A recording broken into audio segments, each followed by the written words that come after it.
Welcome to another Acoustic Alternatives podcast from Grove Studios in Ypsilanti. I'm John Bommarito. Big thanks to Grove, as always, for allowing me to have a home to do something that I really enjoy doing, and I feel like it's filling a hole in my life, and I'm really grateful that this place exists. If you are a musician, a DJ, a podcaster, and if you're looking for a place to do your thing, this is a keypad operation available to you 24/7, and you can find out more about it by Googling Grove Studios. Grove Studios? No, Grove Studios. And I always like visiting with friends that I haven't seen in a while. And, well, most of us haven't seen anybody in a long time. But Tom Butwin has been a guest on my radio program at least 4 times prior.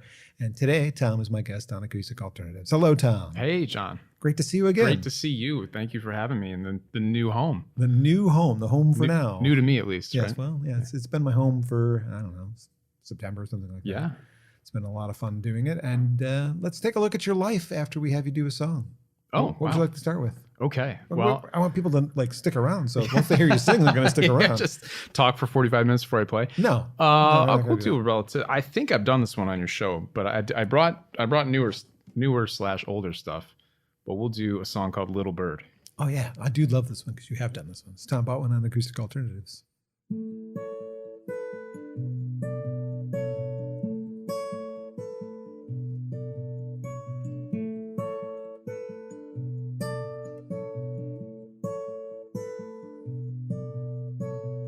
Little bird,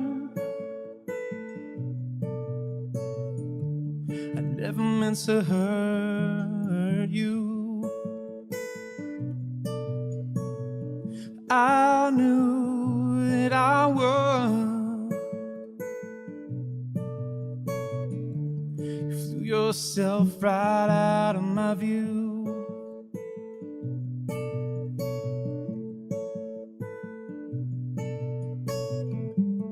All of the words I say could never get you out of your own way,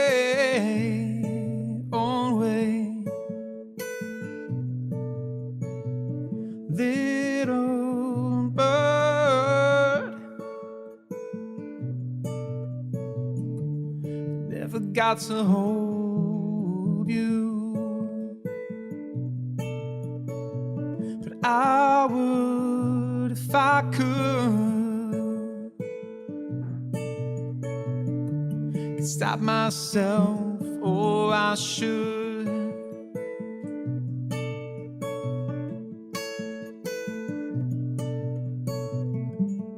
All of the words I say could never get you out of your own way, own way, yeah.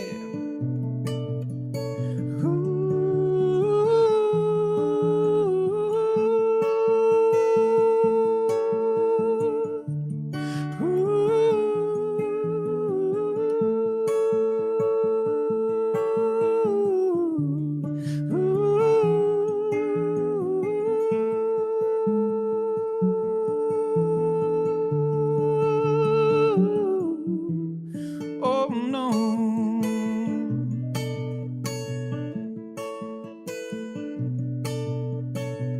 little bird, little bird,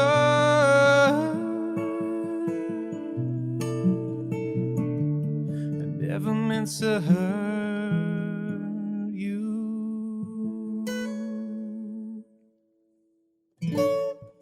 Beautiful, relatively new song from Tom Butwin called Little Bird on Acoustic Alternatives. Tom, thanks for playing that one again. I actually do remember you doing that in studio, and I loved it then. Yeah, thank you. Loved it now, and it's probably something that you'll be putting on whatever next project you have. Yeah, it's recorded. Okay. It's just not out. Right. And I actually listened to it on the way here so I could remember it. Oh my goodness. Means you recorded it a while ago. Yeah, I recorded. It took a few go arounds with it, but the version that I think is what I thought was a demo, I think is actually just it. So I've only heard it that way. I've never heard any fully produced versions, but it's pretty much perfect the way it is in my eyes. I mean, it's pretty close. You're right. I mean, it's not, you're right. It is perfect now. No. It's just the guitar and voice is kind of all it needs. Right. And then the recording that I do have is it's still primarily that, but it's got some nice little ornamental things. I can maybe hear strings, maybe. Yeah, A little bit. I do. Yeah, they're not on there, but ooh, that is a good idea. Yeah. So anyway, let's back up a little bit because that's relatively new. But you've been releasing music since 2004. That's a long time ago. Yeah, that doesn't count the stuff that will go undiscovered from high school. I wanted to back up to high school. Actually, what high school system were you in? I was in the Troy schools. Troy. Okay. Yep. And you're living in Rochester these days, so pretty close to where you grew up. Yeah, just up the road. You were bitten by the stage bug in high school. Is that correct? Yes. If you're referring to like the musical stage. Yes. I was in Man of La Mancha. Ooh. Yes, The Impossible Dream. I did not get to sing that because I was not Don Quixote. You had singing parts though, right? What's that? You had singing parts. Oh, I did. Okay. Yeah. Oddly enough, my big song was called Little Bird. Oh. Totally different song. How did we get there? But yeah, we right. did. Yeah, there you go.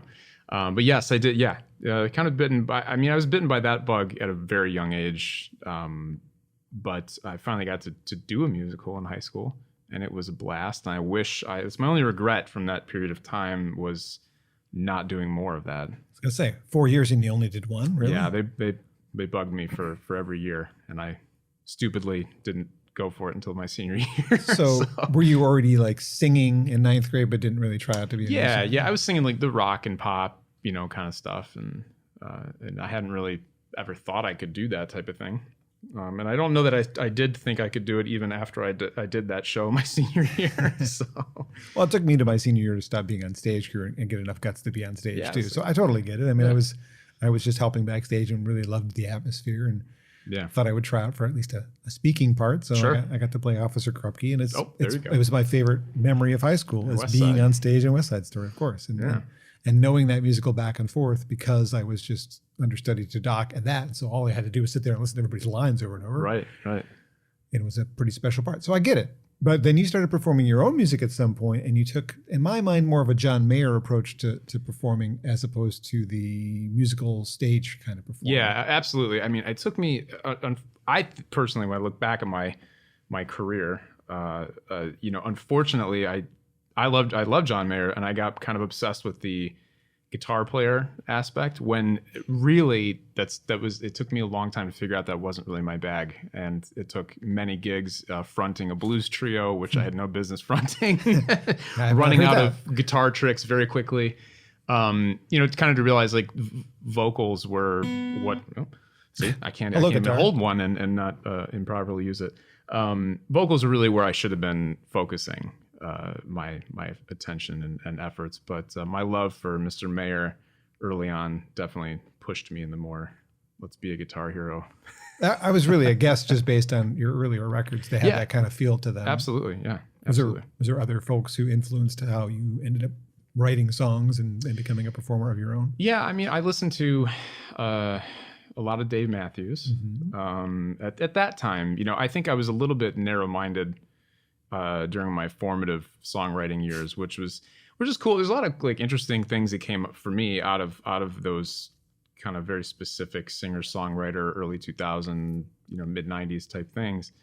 But there was a whole lot of other stuff out there I could have and should have probably been listening to. But that's, hindsight's 2020, but it's still there. Yeah, it's still there. There's been much more informed listening over the years to fill some of those gaping holes in my, what I should be familiar with. So the moral of the story is really you're a singer over a guitar player. Absolutely. Okay. Yeah. And I would say, just over the last, 6 years, it's even been singer over songwriter too. Well, it has been a while since you've released an album of original material, which is in my notes. But I wasn't like picking on you. It's just it was more of a curiosity. I was actually going to ask about that. Yeah. So you've already covered one of the questions. Thanks a lot, buddy. Well, when you were starting to write songs, were you writing about broken hearts, or were you writing like imagined characters like the ones in the musicals you admired?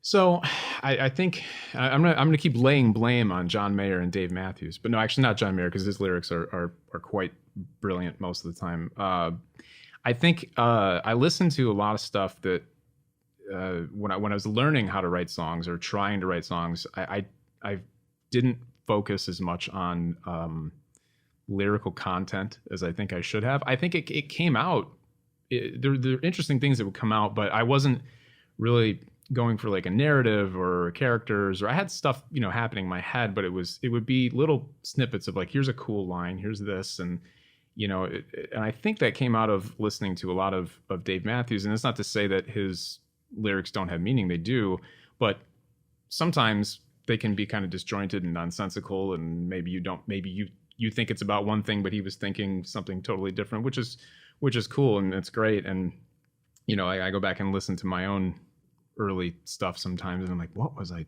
talking about? Like, what if somebody asks me, I need to be able to explain this, so I have to make something up.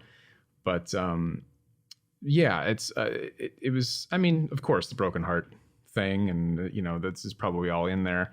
But as I grew to be more educated about what you could do with a song, story wise, narrative wise, I think I realized that just, the potential, and like there's a whole piece that's like, could be so powerful combined with music and melody and arrangement and production and everything else. And, seeing shows at the Arc actually is really where that started to hit home, and wanting to play on that stage and seeing people like Seth Gleer and Willie Porter and Ari Hest and just a myriad other amazing singer-songwriters, and just seeing the connection that they could create in that room particularly, I was like, wow, I really need to step my game up there. Still working on that, but I think that was a big turning point, like 2007, 8, to see that. And it's like, oh, that's how you write a song. As one of my recent guests pointed out, though, if you don't have a hook or a melody, the lyrics are important for sure, but if it's not memorable, people aren't probably going to be paying attention to the lyrics anyway. True. And that's kind of where I've always been too. It's such a balancing act, but I do think, because I try to assess myself as a fan and a listener, and I do gravitate towards the song as a whole, the melody, kind of the hook first, and then go to the lyrics. Mm-hmm. And my wife is like a sponge. She remembers lyrics of just everything. And it's like I have a finite amount of lyrical space in my brain. I get it. So I'm constantly purging and putting new things in there, and lyrics that I have to remember them, not just for enjoyment. So that's kind of where my brain goes. But you're right. Yeah, you got to have the hook in the melody, or else, what is it? Right.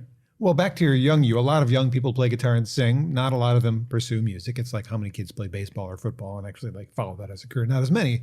Some of them just keep it as a hobby, as musicians as well. Do you remember when you decided to take it to being more than a hobby and actually record music of your own? Yeah, I mean, it was early in high school. I mean, I remember just really, I mean, it's changed over the years, obviously, with the I mean, I had the benefit of kind of starting to do this and trying to figure out how to promote before social media, before the internet was really a thing for especially people who were independent and very young. I mean, like at that point in 2003 and 4, I mean, to record something, it's pretty hard to do on your own still. To do something decent, you had to go out and pay for studio time. But yeah, I think, wow, I just lost my train of thought. What were we talking about? Choosing music as a career. Oh yeah, that's going to read well in the there's a memory thing. Yeah, I mean, early on, I was interested in, I remember putting together concerts and shows and kind of hitting the pavement, back in high school with just burning CDs on my own and, wanting to do, wanting to do music as a career for sure. I always had a very specific idea of I want to be very in control of what I'm doing artistically, and I don't want to feel like I have to do it, which kind of steered me. I mean, because I realized at some point where it's like, okay, well, to be, that's a pretty big ask, to be able to make a living playing music, but also to not have to take every gig that comes your way just to survive. And I was like, well, I need to be either so successful and huge that I can do that, or maybe someday I may have to supplement this with something else so I can, not have to take every wedding gig in the world and that's not to say that, I mean, I did that for a long time, and there's certainly nothing wrong with it. I would say I'm not a good enough musician to be that guy that you're going to call to play guitar on something, so I didn't have a hope to be, as successful as some people, being a musician like that. I was banking on, writing songs, that people would like enough to make me money, so knowing that's a very difficult thing to do, I kind of made that decision early on, but that's not to say that I was like opting for plan B or anything right off the bat. It was just tried to be, I knew how hard of a road it would be, and I never wanted it to go away. So, and it still hasn't gone away. Okay. I always wanted it to be there, and more than just a hobby. And again, I don't want to be disparaging to anybody who plays or sings as a hobby, because it's an amazing thing to do. But, I've always saw myself as having maybe two, well, depending on what part of my life, but, certain points, two careers, performing and whatever I'm doing to keep myself from having to play a 4-year-old's birthday party. There you go. Which I've done. Well, I actually reviewed a couple of our previous interviews, and I've said something about this before, and so I know that it's okay to say again, but your first couple of records were fine, but then you got to a point where like, okay, you matured in your songwriting, you were more confident, and you sounded really good. So I'm happy to see that the progression has continued, and the song that you just played was a good example of how your writing, to me, is getting a lot better than it was on those first two records. Yeah. Which is like any job. You go to a job, you better get better at it. Absolutely. Yeah. I would like to hear what else you have written, another song perhaps, another one that you've written since I last saw you. Let me do, this is an interesting one. And so I brought two tunes that I've actually, to my knowledge, I've not played anywhere. Except your basement? Basement, studio. This one, I think I did do, this one I'm about to do. I think I did at a show. I've played in New York City a couple times. No big deal. Sorry. Not a brag by any means. No, I know, but it's nice to be able to book a gig in New York City. Yeah, one show was actually very well attended, and I was blown away. And then the next time when I came back to Rockwood Music Halls, where it was, nice. I think there was maybe one person there. So, they were very nice there, though. They were great. But so this song, I think I'm calling it "This City." This only exists in a voice note. But outside of playing it at that one New York City show, I don't think I've played it anywhere else, and it's changed. So, well, thank you for the honor. Yeah, so I'm gonna do it here. I'm gonna try to do it justice. We'll see.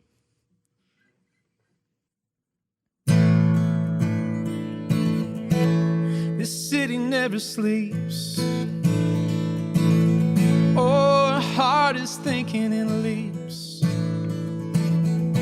From the Lower East Side, pearls catching fire, she's finally starting to breathe. What if the walls folded down? Would she still love this town? Oh, let's see. Baby, follow me. So come out tonight and save me. Just turn out the lights and change me. We can throw it all down like there's nothing left to lose. I don't wanna see you start to move till last call in the city.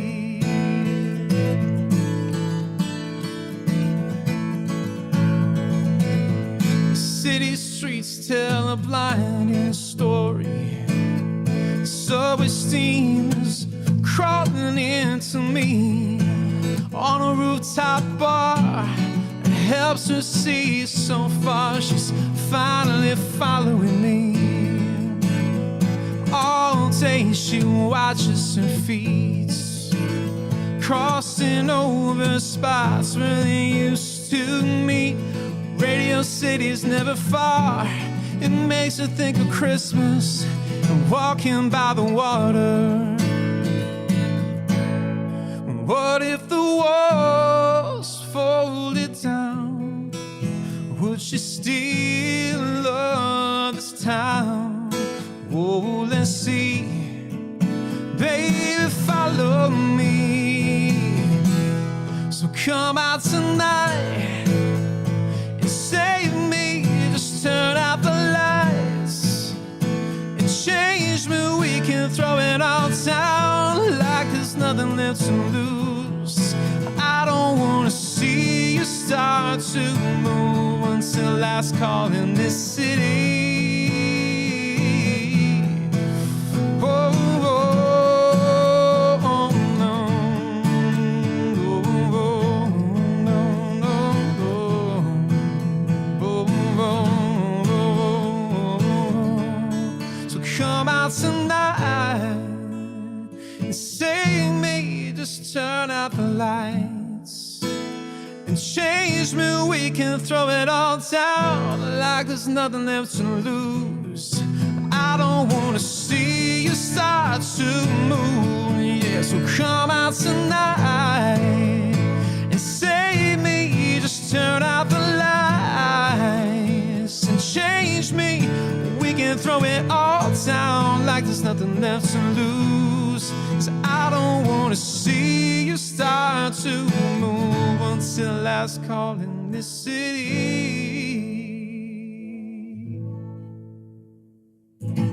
Nice. I would actually call that this city for sure. Yeah. New music from Tom Butwin on Acoustic Alternatives. Thanks for being able to play that without like being self-conscious about it. Yeah, well, I figured, I could have come in and done some safe choices. No.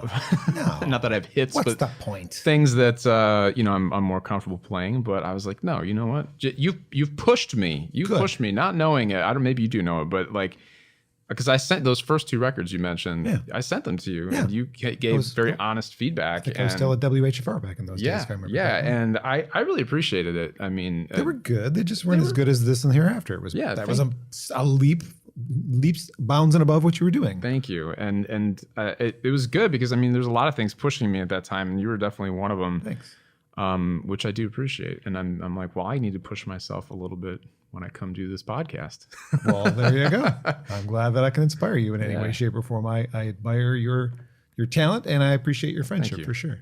Same here. I don't think it was me, but was there a person in your life that encouraged you early on to continue making music and you were a kid? Because again, I mentioned there's a lot of kids that play guitar, but not a lot of people who continue doing it after a certain point. Yeah, I've always, like I said, I've never wanted to go away. Whatever capacity I'm doing it, whether it's, singer-songwriter, just playing cover gigs, doing musicals, recording, I always wanted to be here. But yeah, early on, as many people do, I started with piano lessons, and my parents, they're incredibly supportive. They encouraged it, but I mean, my sister and I both took to piano lessons, and it was really from, as I'm told now, because I was probably about 5, I want to say, which is early, but I mean, we were excited. I know I was excited. I mean, there's the occasional like, hey, you need to practice. Hey, it's time for a lesson, and I don't want to go, but overall, it was always something that,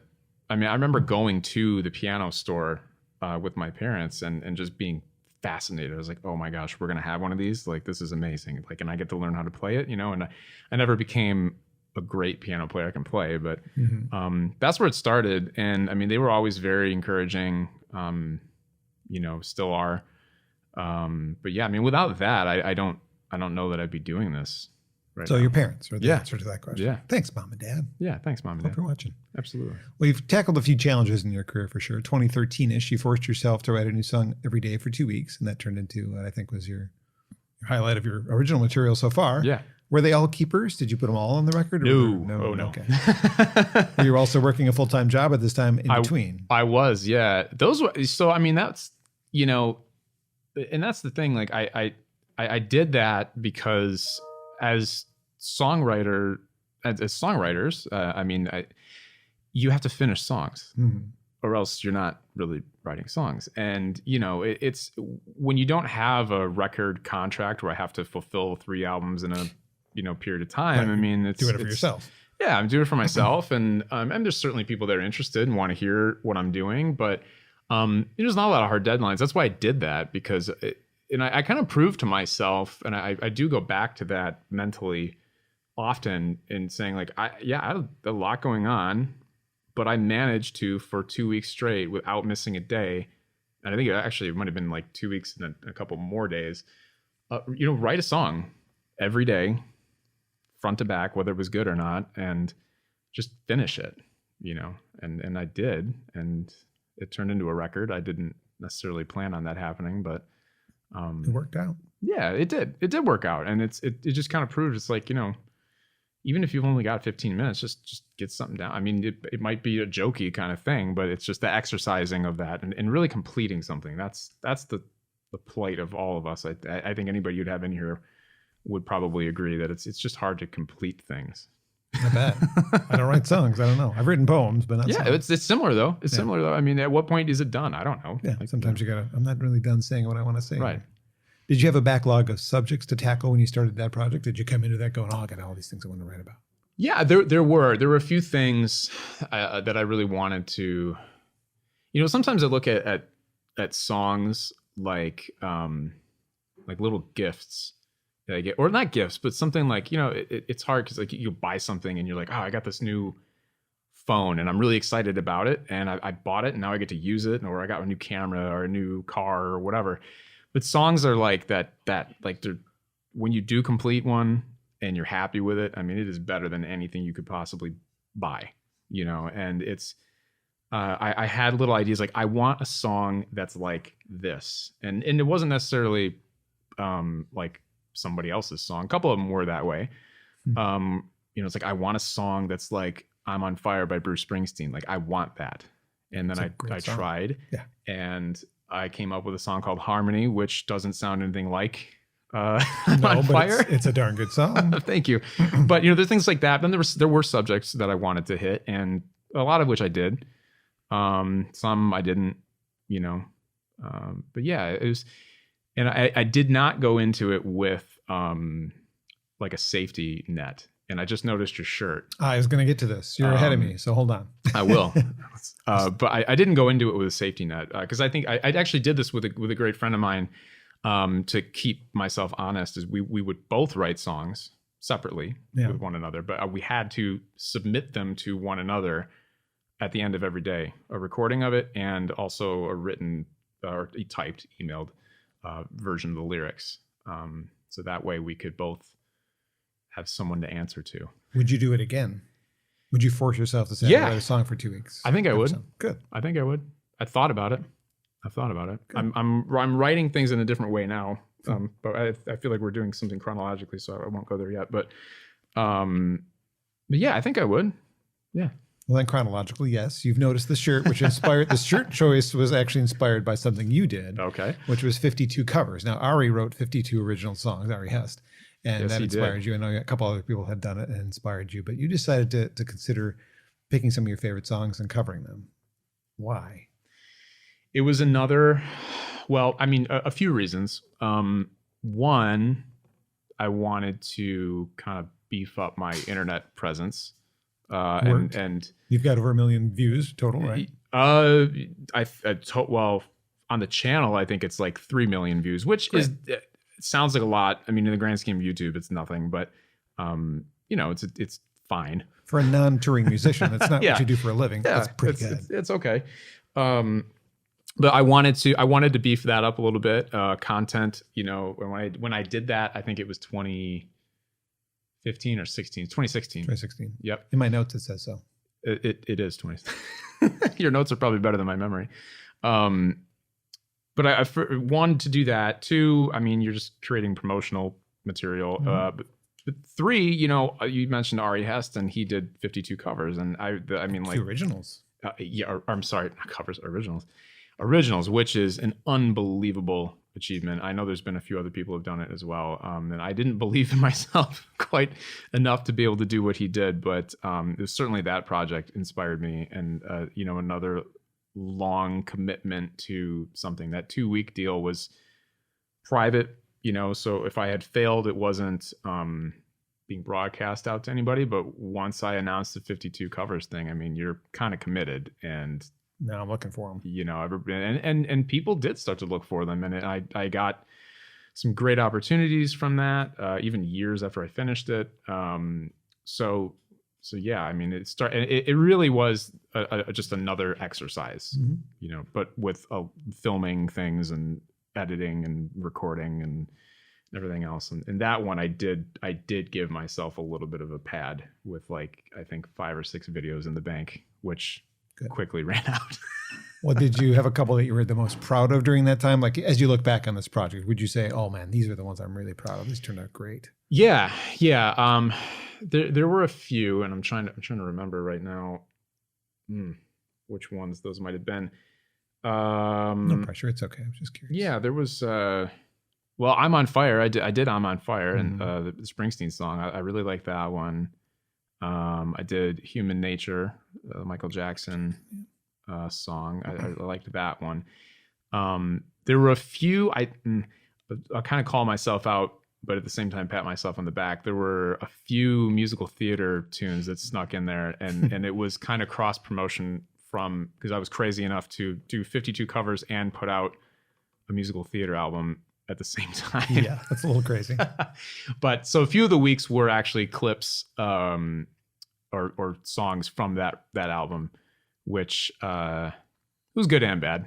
I think I could have, if I had recorded them specifically for that project, it probably would have been better. But it was good because that was about midway through, and I had started to generate some attention from the cover project, which translated over the album, which was nice. But yeah, there were a few on there that were not terrible. You had considered when we spoke about it years ago, putting them out some of them out, not all 52, but out as a record. Is that still something that's on your list of things to do? Because it was then. It was, and I knew you were going to ask me about that. Sorry, no, because you said you were going to do it. I want to see if it's and I do go back to it, and I go back and I listen, and with the intention of pulling the sessions up and putting them out. But that was, where are we at? 5 years now? 4 or 5 years ago. 5 years ago. And, I've grown. I think the biggest thing for me is I've grown as a vocalist in that time. And there's some performances on there which are really good, and I really like them.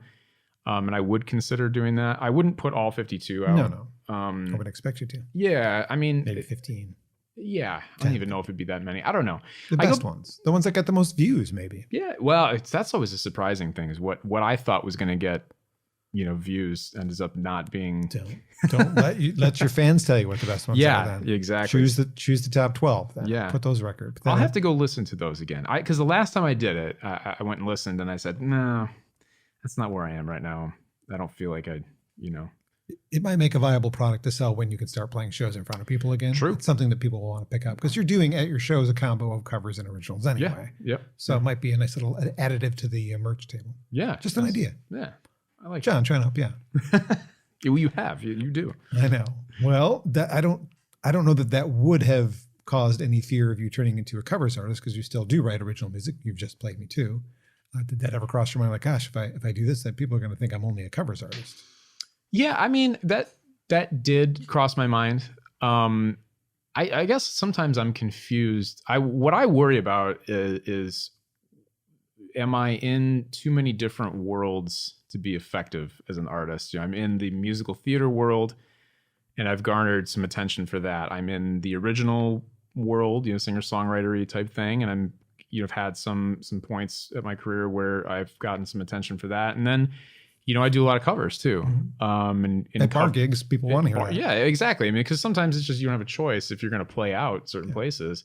So sometimes I worry about like the sector of my fan base. I guess we can call it fan base. Like if you're here for Broadway stuff, like you might not want to hear me play my own stuff. Yeah, my own original music, or you might not want to hear a pop or rock cover. Maybe you do want it. For me personally, I'm interested in stuff like that. I'd love to hear people who do different things, but I do know that sometimes it's off-putting. Rod Stewart shows up with a Standards album, and people who want to hear Maggie May are upset. And then he does 3 of them, and then he goes back to doing other stuff. Right, and I love that. Like I think it's great. He did a fine job. So so I wasn't really ever worried about like being pigeonholed, but I think I was just more worried about people not getting it. If they're there for one thing and they're like, wait, what? I thought he was going to do some Phantom of the Opera. Why does he have a guitar? What is this all about? Well, you do have a guitar and you have original music. And after you're done taking a drink, I would love to hear what else you brought and prepared for me today. Well, this one could be interesting. This. Are you afraid? It's just me. A little bit. It's just me. This one was an attempt to, and actually this was one from the songwriting, 2-week songwriting thing that did not make it. Oh, look at that. But it was my attempt at sort of a country-ish song that was very on the nose with a story. And I'm just trying to remember if this was real or if it was just totally made up in my head. And it most of it's made up. The actual story is made up. But I think somebody told me about somebody else. It was definitely second or third hand where they knew somebody who had just met a guy and they were moving to, I mean, in the song, it's Alaska, but somewhere far away. And everybody was like, what are you doing? That's crazy. Why would you just met this person. What, are you going to move away with them? Like, that's crazy. So I was like, oh, wow, what can I do with that? That sounds interesting. I want to write a story. And then, one of the days I sat down and I said, okay, I'm going to try this. And I remember it was in the apartment I was living in at the time.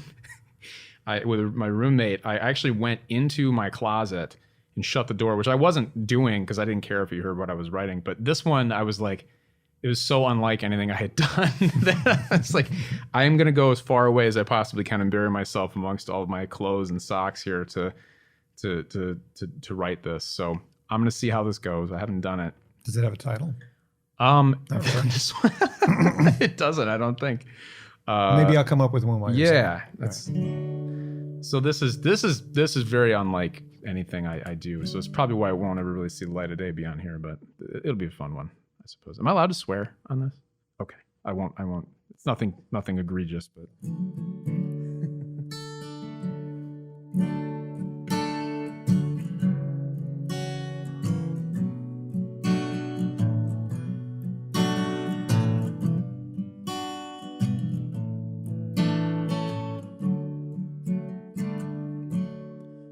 she works a job, he sits at home and he asks her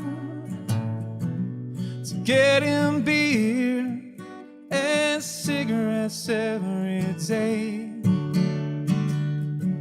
They're moving out up to Alaska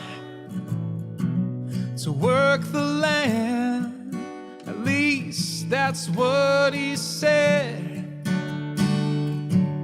They think she's crazy for going with him. And people say she'll probably wind up dead. But it's okay, 'cause she knows his weakness. It's a good drink and a beautiful woman in his bed.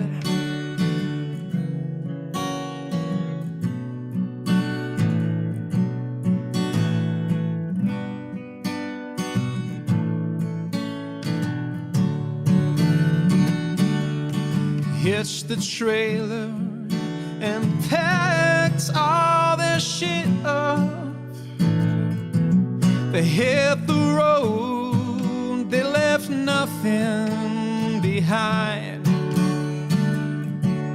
It's 3 days and 2 hours of driving, but on the way the thoughts start to cloud her head.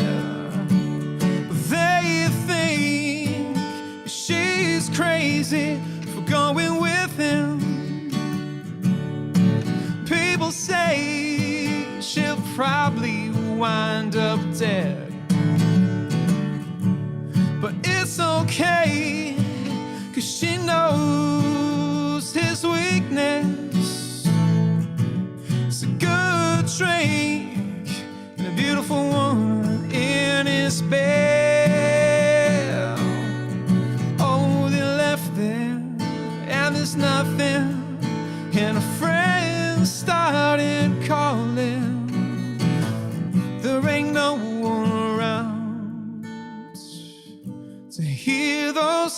sounds coming from his mouth after she shot him with his own gun. She won't worry about him now.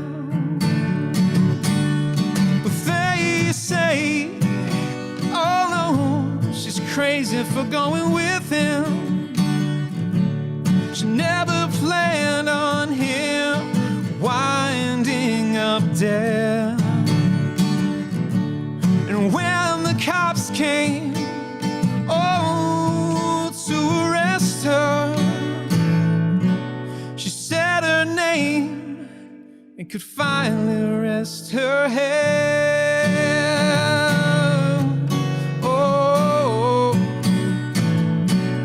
she said her name and could finally rest her head. That is not a throwaway. That's a good one. Oh, It's called The Road to Alaska. That's what I think. love it's it. called. Done. Titled. You like it? I do. All right, there you go. I do. Because that's where I kind of went in my head when you Yeah. told me the pre-story. Yeah. It's nice, and it is a little bit country, but not like That's I wouldn't. not, I mean, if I wouldn't- put the drawl on it, I could. She works, you know. no, don't do that because that's not you. But be genuine you, and I think that's a keeper. Keep that one. Yeah, it's kind of a fun one. like It's you know, I was as I got to the bridge, which I guess we should call it the bridge, which is supposed to be like the surprise where she shoots him. Murder ballad. It's a murder ballad. Yeah, exactly. I could probably be more effective there, but you know, that's the lovely thing is that I can rewrite that part if I Okay. want to. I like it. Well, technically, that's an older song because you wrote that one at the same time you wrote this and It Hereafter. is. That's a real old one. Yeah, So it's been since 2013 since you've released an album of original material. that is true. And we didn't really, we've danced around the fact that you've released theater album, EP and album. And actually your most recent release is a live version. It is. Is from the Baldwin Theater, right? Yes, yeah. So that's, I mean, if I'm going to promote something, Yes. I suppose I should promote my latest record, which is Brushes with Broadway Live, which, as you said, does have a bunch of theater on it. But, you know, kind of going back to what I said about like, what do people want or expect from me? I mean, if you go to the album, it's not all stuff from theater. Dream On, Aerosmith. Yeah, right? Dream On from Aerosmith is on there. Viva La Vida by Coldplay is on there. Not theater songs. Not theater songs by any means. New York State of Mind by Billy Joel. Technically is. Yeah, technically it is. If you go to the jukebox musical. I would argue that his music is I mean, it would fit perfectly in the theater. So story. Yeah, you know, no, great stuff. So, but yeah, that's the latest release. I've had three theater releases in the last, well, since This and Hereafter, which was the original album. There's the Brushes with Broadway that just came out, an EP of Jesus Christ Superstar songs, and then the album I kind of alluded to that I put out during the 52 covers thing called A Different Stage, which was like the first foray into recorded theater music. So that's been the last 6-7 years. And getting a chance to play Jesus as the main character. I did, yeah. And that probably inspired your, maybe I should do a little bit more of this. Yeah, I did. I mean, I really wanted to document, the big song Gethsemane. I wanted a studio version of that because I had a very specific idea of what I wanted my version of that song to be, because that musical, like, it's I would argue it's one of the most perfect, if not the perfect musical for a rock singer to come in and join that world, because the score itself there are literally sections where it just says ad lib, and a lot of these iconic moments that exist on recorded versions of Jesus Christ Superstar, you go to the music and that's not written there. That's Ted Neely or Ian Gillan. Ian Gillan. Yeah, exactly. Yeah, Deep Purple Singer was the yeah. So, I mean, those are choices that they made, and then it's cool to me to be able to step in and do that, because most musicals are not like that, you know. And coming from a world where, like I said before, I love Dave Matthews Band. Every show's different. Every set list is different. Every song, when they do it, has some different element. You know, you can't really do that in theater when there's lighting cues. And I had to learn that very quickly, the hard way, when there was kind of it wasn't really a fight scene, but Jesus comes into the temple at one point, and he's angry due to the blasphemous activities happening there. And I had to swing the stick around angrily at people. And the first couple of times we did it in rehearsal, I remember thinking, I was like, oh, this is going to be cool. I'm going to do it a little different every time, and we'll just kind of play off of each other. And like, if you're literally swinging a very large stick as hard as you can, the 30 people around you need to know where you're going to be and when you're going to be there. That's a good point. Which the director quickly reminded me, like, hey, this is not jazz improv here, okay? Don't take my cast out with your staff. Exactly. Sing some funny notes every once in a while if you want, but don't swing the stick in an improvisational manner. But so given that the music director was great, and she took a lot of my ideas because I went deep on that, and I listened very intently to every recording that was out there and every bootleg I could find, and wanted to find my version of it. Taking cues from, of course, the iconic stuff. And I think there's a studio version, which is great. I'm really happy with how that came out. But the live version that's on this most recent record, I think, is it. Because it was actually recorded on the same stage that I did the show. And I never thought I would be able to do that song again there. But I got to, and we caught a really good performance of it. The band was really, really on point for that. So, yeah. 2 things about that. One of them you're not going to like. One of them you will like. Awesome. When I told my wife, I'm interviewing Tom Butwin today. Oh, Hot Jesus. So that's the one you're not going to like. Hot Jesus was the nickname they gave you. Yes, it still follows me everywhere. Great. I bet you're embarrassed by that. The other one was your version of "Could We Start Again, Please?" Makes me want to weep. You do a beautiful version of that. Well, thank you for that. Thank you. That was a song I did not get to sing in the show. No, but you've done it for me. I have, and I have a recording of it. Yes. I'm happy you have a personalized one. Yeah. I love that song. Caitlin and Justin were the 2 actors who did it in our version of the show, and they were just. Luckily I had the ability to listen at that point in the show, because a lot of times I was running around doing something else backstage, getting prepared for the next scene. But at that point I was able to listen, and that they just blew me away every time I heard it. And it is it's a really beautiful song. I somehow missed it from its early days. Yeah, and when you sang it, it hit me. It just hit me. Yeah. Sometimes songs do that, right? Yeah, they hit you in the heart in a different way. Thank you. And it's one of those things where I don't know if Andrew Lloyd Webber did anything better than that. I don't know. It's his first one, and I'm like, man, it started strong. You set the bar pretty high for that whole show. But yeah, debut albums from other artists have done the same. True. That's a whole other topic. So there hasn't been a heck of a lot of original material released, 0 in fact, since 2013. How much has been written since 2013? A lot, and it's changed. It's hard because it's like where my heart and head is not always where the public stuff that's coming out is. Sure. It's been pretty consistent over the last 6 years because I've been so entrenched in the theatrical world. I've really, what has been on my mind and what I've been wanting to work on and wanting to put out there has been very much. You immersed yourself in it because that's the only way you could be successful. Correct. Do it. Yeah. Otherwise, it would have just been like, I'm just doing this for 2014-ish. I started very seriously taking vocal lessons, and then into 15 started to record a different stage, which was really just supposed to be piano and voice for myself. I never intended on putting it out, and then things started to go well, so we added strings and a whole bunch of other things, and it became an actual album. But it was it for a long time, and I really wanted to do a show, and Superstar came up, and I started preparing for that. I prepared for that for probably a year and a half, with the intention of getting that role, and I somehow did. But that was it. But it as I kind of moved, I'm not moving out of that by any means, but you're also not abandoning the singer-songwriter. No, I miss it because for a long time I didn't miss it. I was like, this is what I felt like I'd found what I should be doing finally. Yeah, I know that feeling. And I remember saying to myself, like, I like, there was maybe the first or second night of Superstar. We finished the show, and I loved it so much, and I was not nervous. I felt like I belonged in that, not necessarily role as Jesus, but in that role, in that setting, artistically. And I really, when I look at on paper, I should not have been comfortable there. You know, I'm not an actor really by trade. I've limited experience in musicals.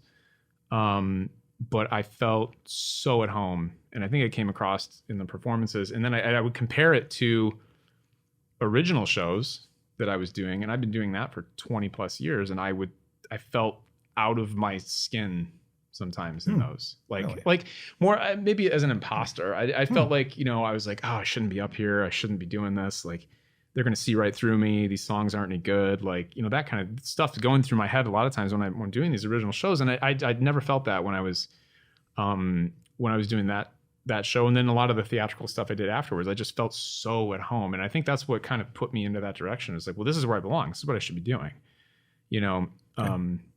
But at the same time, I love pop music, I love rock. The type of theater that I gravitate towards is more of that type of stuff. You know, but so kind of going back to, you know, I'm playing these songs for you. I've got a theater album, a live theater album out that I'm trying to promote. But as I go and I sit in my little project studio at home, I'm writing these like very current sounding 80s pop inspired songs. And I'm really excited about those. Good. And but it's like, you know, it's like then I sit down, I got to work on the promotion for Brushes to Broadway. Like, in between all the other stuff, you know, and it's just, it's two totally different worlds, you know. And then I get back into the worry of like, well, geez, like I look at my analytics on YouTube and so many of the people are there for my musical theater stuff. It's like, well, if I drop a, you know, 1975, the band, not the year, you know, sounding kind of thing, like, are they going to be interested in that? But your fans that knew you before that would be. They probably would. So be. don't discount either. Yeah, that's true. Yeah. So it's cool. I mean, it's they're being written. They're nearing. I think this year there will be a couple singles. That's my goal. Was the theater experience something that would influence the kind of songs you're writing? Are you writing more character songs instead of personal feeling songs then? Because you've been playing a character on stage, right, in a sense. When you're singing something from a musical, you're trying to embody Circle of Life. You're our lion. So. Yeah. Yeah. I thought it would. And when I sat down and every year I write out like kind of a goal list of things that I want to do and achieve musically, artistically. And when I started to write down like what I wanted to do, well, 2020 got a little bit weird. I think is the note for that one's kind of a mix of 2020, 2021, but everyone's got a little asterisk. Yeah, right. Yeah, that's nothing unique there. Some people wrote a lot of songs, some people wrote no. Yeah, I am okay with both of those outcomes. But I thought it would be more in I envisioned, and this still may happen, a Josh Groban-ish type of album where it's original songs, maybe some choice covers, but that feel with strings and you know, it's kind of staying in that same world. But then I started to write, and it went this totally opposite direction of almost needing a break from that stuff, you know. And that's kind of where I am now. But I do want to go back to that because I think that it would be probably a smart promotional decision. But also I love singing like that. Sure. You know, it's really nice to be able to sit down and just do this, you know, relax. It's not challenging for me to hit those notes. I can really think about the lyrics and just kind of have fun with it. But at the same time, it's really nice to be like, okay, well, I'm going to exercise the upper register of my tenor range on this, you know, this song from Les Mis and really work on my technique and that kind of thing. So I think it's a good balance. I feel fortunate. I mean, I was joke about my theater albums as the albums nobody asked for. But they're good. Don't worry about it. They're But good. so it's like I feel fortunate to be able to just do this in any capacity that I get to do it. So Well, you've done a good job doing it. I mean, one of the questions I was going to ask is you've received a fair amount of TV and radio coverage over your career. Have you been your own agent essentially? Have you booked all of those things yourself? I'm it. You're looking You're at it. it. You're the whole team. I'm the whole team, Wow. with the exception of I could go through the liner notes of each record. Well, we and don't have time for that. I know, right? 3.5 hours later. But I do a lot of, at this point, I record all my own vocals. I engineer all my own vocals. I do all the edits, comping on my stuff. I mixed Brushes with Broadway, this live record. I mixed A Different Stage. The rest of them I've recorded. The more recent stuff recorded, and then kind of given to other people, which is probably the best way to do it, to have someone else mix. But yeah, I'm it. I'm kind of one man show, editing video, with the exception of the video that goes along with Brushes with Broadway. It's my good friend Thomas Butcher who had a crew who did that. But yeah, I've been lucky and fortunate to have some decent attention, Well deserved. Before we wrap it up with one more song, I want to acknowledge, because you've got videos essentially for every song from that show on your website, and they're beautifully done. But your band, you really chose wisely. Let's give them a little love. Talk about who's playing with you on that stage. 'Cause there's some great people on that You're stage. absolutely right. I mean, really, quite frankly, anybody could, put in any male singer, theater singer, and they're gonna, in that show, would be perfectly fine. You could take me out of it, but the band is incredible, and the band really came out of a new show that I was asked to work on, and I'm still involved with, and I had the opportunity to workshop it in New York City. It's called Bonhoeffer the Musical, and when we were doing some of the early showcases of just the music here in Detroit, Lake Orion and 20 Front Street was the first time I did that publicly. Much of the band that I put together for Brushes with Broadway was on that project, and it sort of happened all at the same time. So their music director, Dale Greiza, played keyboards. Great musician. Yeah, phenomenal musician, phenomenal guy. He's become a great friend. Without him, Brushes with Broadway would not exist. Writing arrangements.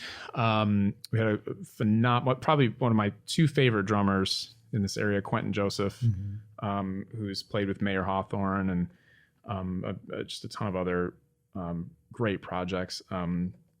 Takashi Io on bass. Premier bass player around. You can't get much better than him. Brian Lord on the guitar. Another great one. Let's see, I'm going across the stage in my mind. A good friend of mine, Kevin Irving on cello, who was also on A Different Stage and on This and Hereafter as well. Sonia Lee on violin, who is, I have no business being on stage with someone. No offense, but you might be right. She's so good. She's just such a wonder. All of them are just such humble people and phenomenal musicians. And, when I say I mixed that album, I mean, I didn't have to fix anything. No. I mean, it was, most live recordings are not really live and you got to tighten things up. But I mean, they just nailed everything. I was in the audience, so I know. Yes, I was in the back of the. Yeah. And I should mention Nancy Ingalls was my main guest vocalist on the record. So she's featured, I think, 4 or 5 times on there. And who's just another, she was actually on the Jesus Christ Superstar tour with Ted Neely. Nice. I believe they played the Fox Theater on that run. This is probably late 2000s. Yeah, I mean, like you said, I mean, just a band, incredible collection of people. I wish that I could just sit and listen to them play and not ruin it with my singing. Cut it out. You're a fine singer. Cut it out. So yeah, but they are. I mean, without them, none of that would be possible. And they just brought their A game, and it was so humbling, and it was my honor to have them there. and have them really like be into the project too. Mhm. You know, they were, you know, they're hired musicians, and that's what they do, and they're, you know, that's what they're good at. But I mean, like it's really cool when you get people who you look up to musically who say, "Oh, this is a really cool project. I'm really excited about it, and thank you for having me." I'm like, "Thank me? Like, thank you? Like, what are you talking about?" So, Is this a release that's physical or digital only? this is only digital. Okay, so they can find it on your website. Yes, website. I mean, it's everywhere music is streamed and sold these days. But that's different, though, right? I mean, when I first started, it was all about CDs. Yeah, well. And now look where we are. I always like to try and direct people to the spot that you get the most income from. So is tombutwin.com the best spot for them to purchase that from, so you have the most slice of the pie, so to speak? Yeah, I mean, I think if we're gonna be technical about it, I believe Apple Music is probably the best. But I mean, my YouTube channel is a great place to support me as well. Okay. Subscribing and watching all those videos, covers or otherwise. And like you mentioned, the whole album is on YouTube with the visual component too. Sure. So if you like it that way, you know, by all means. Can't play that in my car though. Sure. All right. What would you like to wrap up our session with? And thank you for all the stories. God, thank you for letting me talk. I mean, we've done these 4 or 5 times, and they're generally for, you know, radio. You're short. Yeah, you're a little more constrained as far as being able to speak. So this is really great, and I really appreciate it. And welcome. It's awesome. I think appropriately, I'll play a song called "Leaving Song." There we go. Tom Butwin's been my guest today on Acoustic Alternatives.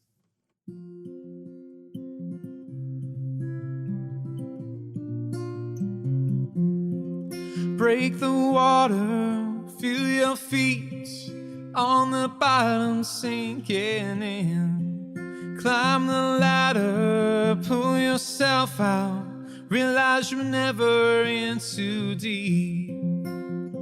Sunrise, sunset, we haven't hit the end just yet. Come away, sing this leaving song with me. Come away, sing this leaving song with me.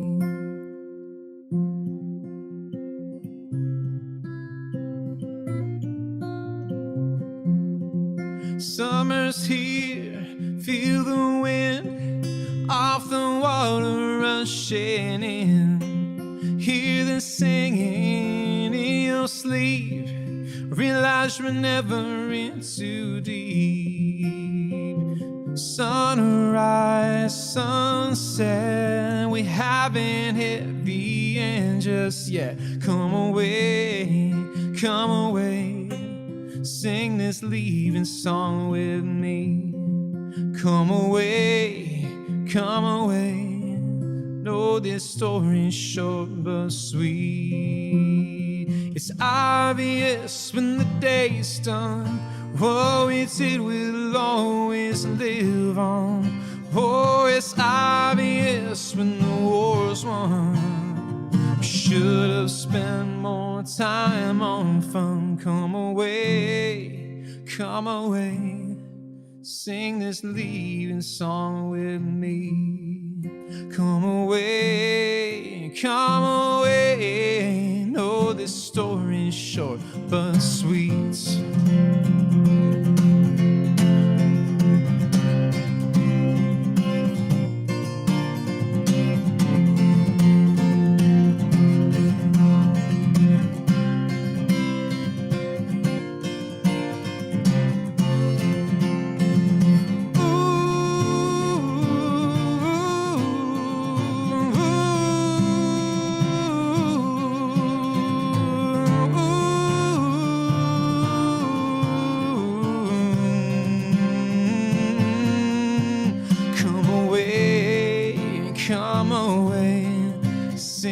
Leaving song with me. Come away, know this story's short but sweet. Oh, sunrise, sunset, we haven't hit the end just yet. Come away, sing this leaving song with me. Come away, come away. No, this story's short but sweet.